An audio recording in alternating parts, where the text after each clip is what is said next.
Bitch, I love Wynwood. There are so many fine ass men around here. Bitch, I'm gonna come stop around Wynwood on the weekends before I move. Okay, so talk to us about that. You're moving? Yeah, because in Florida, you can't get jobs in your trans. And if you do want to get a job, you have to like pose as like this passing cis person. And like, I can't do that. Like, that's like impossible for me because I don't have titties. That's not who you are. It's not who I am. Like, I'm not cis, so I'm not gonna look cis. Florida's just, it's a beautiful place and it's nice and I love Miami. Like, I grew up here, but like, I just want to be able to like live and not be like struggling every day and like living like money to money and like just in like this thick of like this.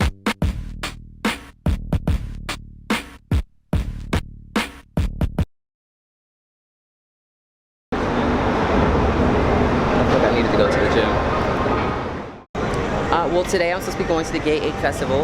I've got to track down people for Winter Party, just to try to get sign-ups, volunteers.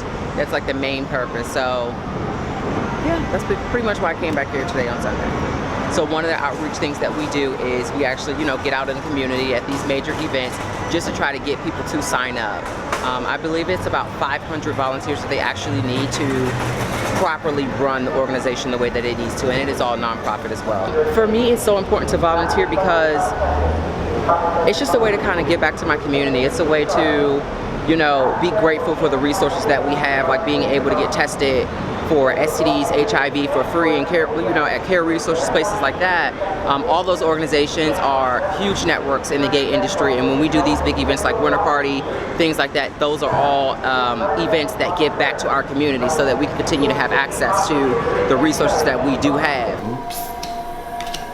So if cards are up, I take them out and then I shuffle again because usually that's like a sign for like something to work out correctly. I split it to the card under it, go again. Mostly, well, for this deck specifically, this one's very simple and direct. It's one of my favorites. People think that a lot of the time when you're pulling cards, it's gonna be some mambo jumbo ass shit that like I'm gonna break a candle on the wall and be like, ah! And like most of the time, it's really just you sitting down with yourself and being like, what do I need to work on like in this moment and what I need to focus on? Because you can think about all the magical things in the world all day. You can pull like 8 amethyst rocks out of your ass, but it's like if you can't sit with yourself and genuinely be like, do I need to really think about how my rhetoric is towards myself, towards how negative I am, so I can be more successful? Or I do need to think about what my rhetoric is towards other people, so I can be successful. And that's what I'm dealing with now. And I feel like with cards and with readings, when you go to someone who is genuinely there to help you, it's not going to be something that's unheard of or unknown. Like it's going to resonate with you. And I feel like resonation is validation, and this is why I do my thing.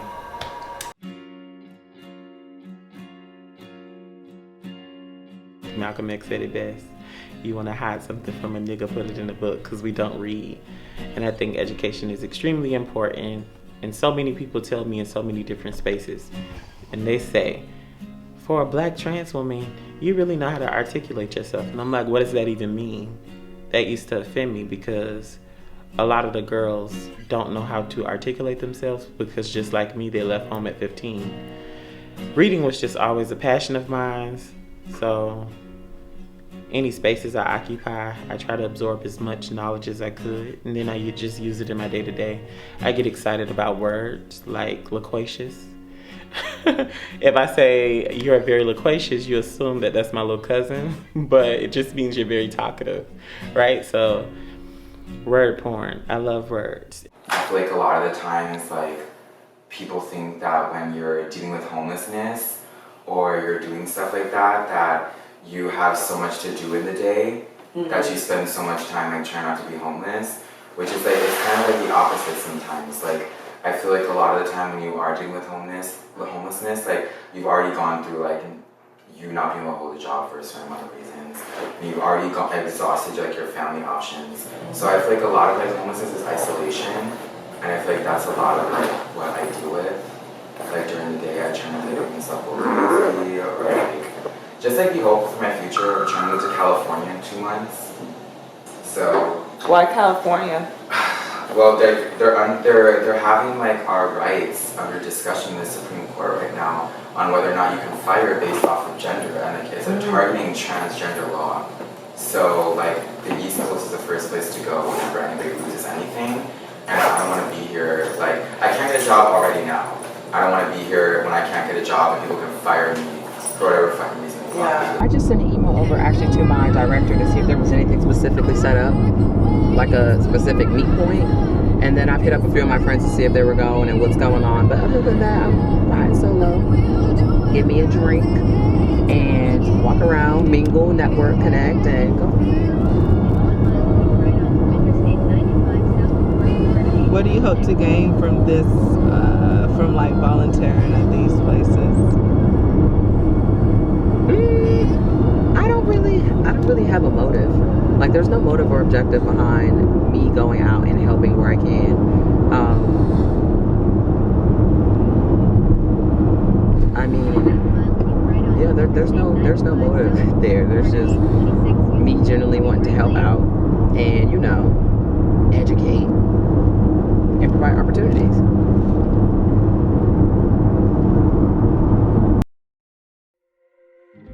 I love learning. And that's why I created a grassroots organization that centered that for Black and brown, queer, LGBTQ folks, because I wanted a space where we could engage and discuss about various of topics and also just be an area of support for one another. So my brag for this week, the fact that I got through it. I went through a lot this week, and I was able to lead the Women's March yesterday. Met these dope ass individuals who are going to do a presentation for us tonight. So like the fact that I'm here and in good spirits, that feels good. So destroy negative thoughts, and you don't need a paper to destroy them. Like it's a process. Like I don't think positively all the time. Sometimes the thoughts come, but it's a part of practice. Like if it comes, replace it with a positive one. And I think it's a slogan. You catch it, you check it, and then you change it. So the negative thought, I'm gonna catch you, and then I'm gonna check you, and then I'm gonna change you because I'm in control. Catch it, check it, change it. Catch it, check it, change it. Catch it, check it, change it. I just made that up. I don't know what's catching.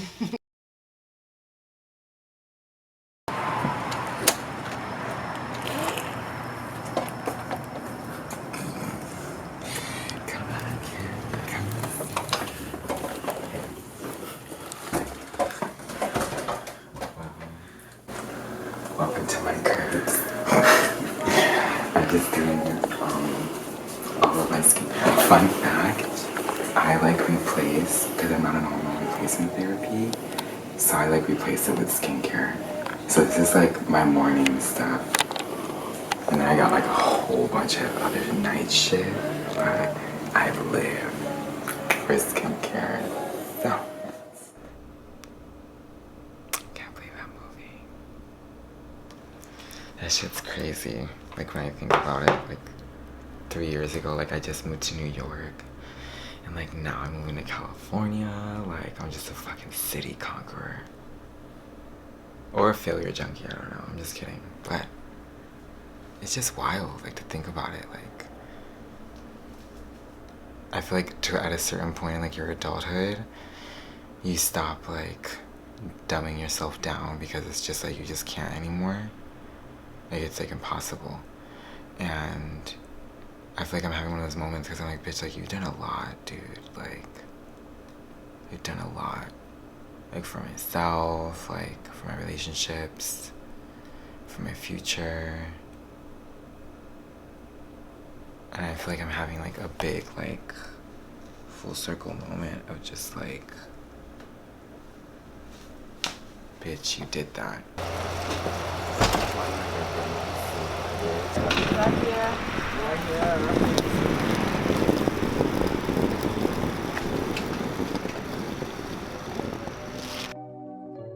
In high school, I never wanted to be one of those gays that was in cosmetology. There were a lot of them that were there. And, you know, I always pursued, you know, a professional career. I always knew in high school, middle school that I was going to have a professional job and, you know, just kind of take after my dad in that sort of sense. So I never got into like doing the hair, all that shit, even though I was always very feminine. And if I had a hair piece or hair unit, it was already styled and I didn't have to do anything to it. But you know, when you go into your transition, you want to switch up your look. You just kind of have to. I just spent time just in the bathroom practicing, learning, watching videos so that I could, you know, have the best look for myself and not have to ask nobody for shit. That's mostly what it was. The question is, what's inside of you? Like in this moment, like how are you feeling? At this moment, right? Yeah, Very in right this now. very moment. But there's a list of fillers if you like get stuck or whatever, needs like some little, or you could draw, or you can Organs. write it, or I mean say it in your phone. You can do whatever you want. What we need to get in the habit of doing is doing self-check-ins and checking in with ourselves and seeing how we feeling. What's going on with us? So the name of this exercise is called What's Inside You. The answer to that question can be depicted with a word or a picture. Whatever you're feeling like. It's really about this very moment in this second. What's inside you? I'm actually happy I came because I was not coming. You was like, I've been inviting me to this for so long, and I was like, nah, I'm good. Because I actually came and like, I can do that. Okay. and that's just God telling me stop being judgmental. I'm just being open. Don't be judgmental to any situation or anything you're invited to. Give it a try. And I'm actually, I need this. Yeah. And a lot of other people need this that I know, so I would definitely be telling them about it or whatever. Thank you. Like, I appreciate this. Okay. This was needed. Gotcha. All right, anybody want to share? Maybe I need to. No. What? But anyway, anytime I say Bridget and got book club, they're like, book club. Oh, no, I'm good. I'm good. I ain't read the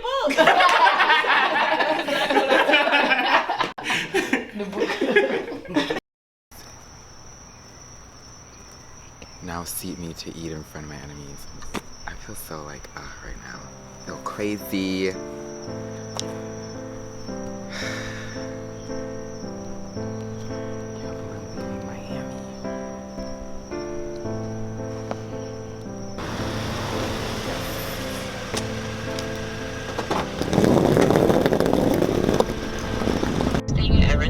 Yes, I was.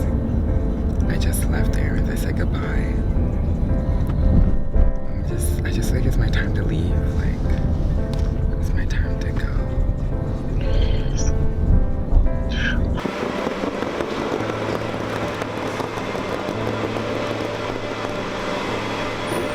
ma'am.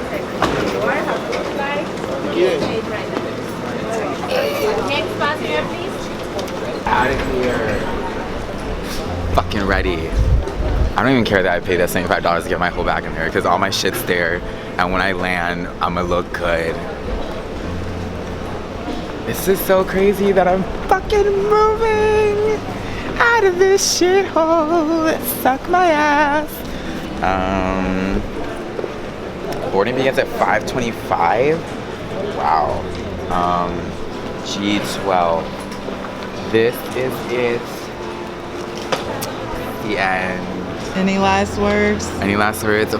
Fuck all y'all in Miami. Like, you know, I'm not even gonna say any names, but none of us are friends. When this airs, we will not be friends. Don't think we're friends because we're not. And I'm so happy that I'm leaving. And if you're trans and you're in Miami and you're trying to make it out, I'm with you. And it's possible. Just ask for help.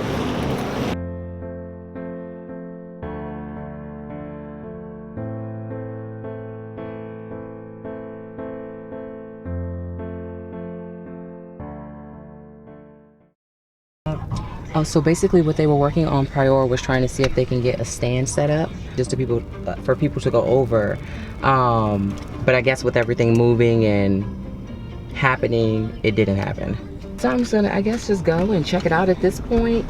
I'm just gonna go and check it out at this point. Usually when I go out to events like this, I have a lot of people that come up and talk to me.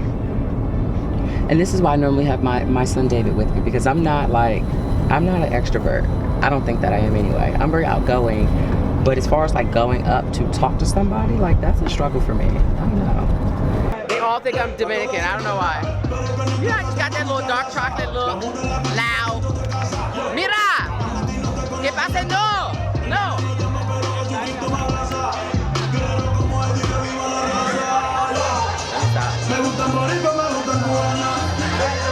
I'm trying to hold back.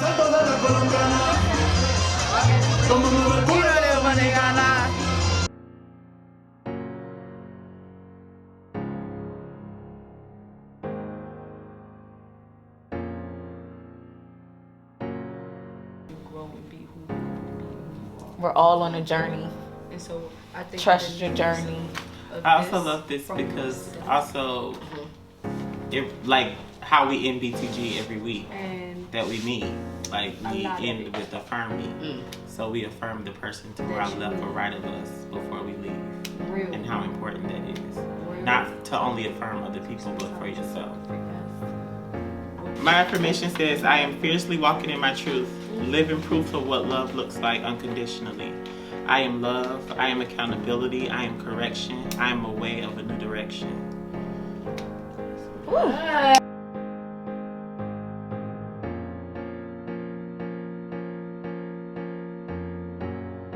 It's not that you're like fed up with the things that are happening around you, but you don't feel like the things that you're pulling from are satisfying you in the way that you like see yourself being satisfied. And it's kind of like, it's not like feeling like isolated or